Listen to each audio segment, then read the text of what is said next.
صلوا على النبي እኔ ህልም አላይም እና ከዛ ኢሞጂ ለቅሶ ወይም ደግሞ የመከፋት አይነት ኢሞጂ ልኳል።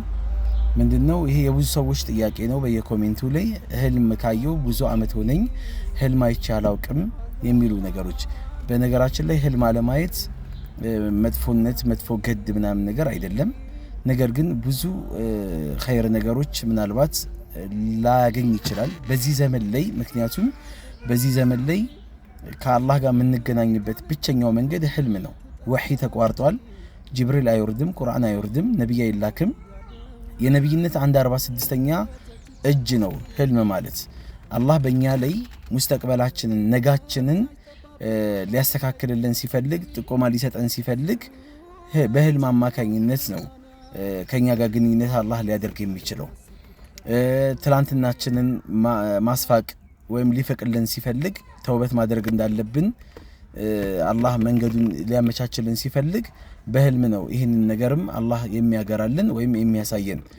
ዛሬያችንን ማስተካከል የምንችልበት አንዱ መንገድም ደግሞ ይሄ ነው። ይሄ ብቻ ማለት አይደለም፣ አንዱ መንገድ ይሄ ነው። ሁሉ ነገር በህልም ብቻ ይሳካል ይሆናል ማለት አይደለም። የታየው ህልም ሁላ ሙሐቀቅ ይሆናል መሬት ላይ ይወርዳል ማለት አይደለም። ታይቶ ላይተገበር ይችላል። እንደዚህም ደግሞ ሳይታይ ደግሞ ሊተገበር ይችላል። ነገር ግን በዚህ ዘመን ላይ ብቸኛ ብዙ ተስፋዎችን የምናገኝባቸው መንገዶች በህልም ነው። በዚህ ወቅት ላይ ቀድሞ ሊደርስልን የሚችል ምንም አይነት ብስራትም የለም፣ ምንም አይነት ማስጠንቀቂያም የለም ህልም ካልሆነ በስተቀር። ስለዚህ አላህ ህልሙን እንዲያሳየን መልካም የሆነ ህልምን አላህ እንዲወፍቀን መለመን መቻል አለብን። ምክንያቱም መናሙኩም ወህዩኩም ብለዋል የአላህ መልእክተኛ፣ ህልማችሁ ከጌታችሁ ዘንድ ከአላህ ዘንድ የሚመጣ መለኮታዊ ራእይ ነው ተብሏል። ወህይ ነው ማለት ነው። ስለዚህ ከአላህ ጋር ኮሙኒኬት የምናደርግበት የምንገናኝበት ኔትወርክ ስለሆነ አለማየት ታዲያ አያሳስብም? ያስጨንቃል፣ ያሳስባል።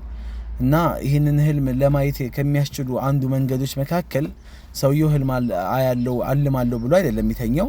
ነገር ግን ይህንን ሊያግዙ ከሚችሉ መካከል የተወሰኑ ነገሮችን ለማየት ያህል የመጀመሪያው በውዱእ መተኛት፣ ውዱእ አድርጎ በውዱእ መተኛት፣ ጧሃራ ሆኖ ንጹህ ሆኖ መተኛት። ከዛ በኋላ አዳብ ነውም ተጠቅሞ የእንቅልፍ ለመተኛት ሲታሰብ ወይም ደግሞ ሲተኛ የሚባሉ ስነ ስርዓቶች አሉ ሸሪዓው ያስቀመጠልን።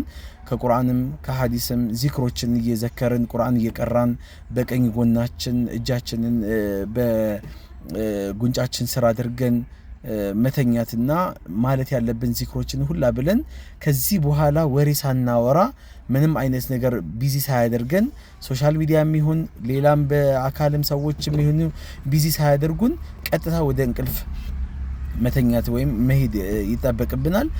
ጥሩ ህልም እንድናይ ህልም ብቻ አይደለም፣ ጥሩ ህልም እንድናይ ከሚያግዙ መንገዶች መካከል አንደኛ እነዚህ ናቸውና እነዚህ ነገሮችን በማስተካከል አላህንም ደግሞ ዱዓ በማድረግ ወደ ህልም ዓለም አላህ እንዲቀላቅለን ደግሞ አላህን መማጸን መቻል ይኖርብናል። ይህን ሰበብ ማድረስ መቻል ይኖርብናል። አላህ መልካም ህልሞችን ምናያደርገን ያየነውን ደግሞ በተግባር ምናየው ደግሞ አላህ እንድናየው አላህ ይወፍቀን። ወሰላሙ አለይኩም ወራህመቱላሂ ወበረካቱሁ።